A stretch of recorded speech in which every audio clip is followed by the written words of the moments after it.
سب سے پہلے اللہ وحدہ لا شریک له کی دعا کہ اللہ تعالیٰ بلاد اسلامیہ کو، وطن عزیز کو، ہمارے علاقہ کو، پوری انسانیت کو قدرتی آفات و بلیات سے محفوظ و مامون رکھے۔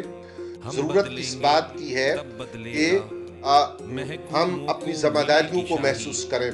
اس وقت جو ارکان پارلیمنٹ ہیں، انہیں اگر کوئی اچھا منصوبہ، اچھی انتظامیہ کے لوگ، بالخصوص تحصیل مری کے ایک نیک دل اور صالح اور کام کرنے والے ایڈمنسٹریٹر، وہ کوئی کام کرنا چاہیں تو مختلف ہیلوں اور بہانوں سے ان کے راستے میں رکاوٹ پیدا کرنے کی سوا کچھ نہیں ہے۔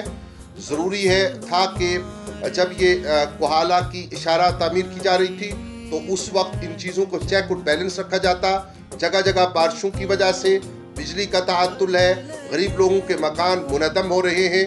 اس ساری صورتحال سے اب جس طرح نمٹنے کی حکومتی سطح پر ضرورت ہے، اس کی طرف بھی توجہ کی ضرورت ہے، اور ایک منصوبہ بندی کے ساتھ آئندہ کے لیے آگے بڑھنے کی ضرورت ہے۔ جو مامور پیش آ چکے، ان کے اوپر اللہ تعالی ہماری حفاظت فرمائے اور حکومت اپنا فریضہ انجام دے۔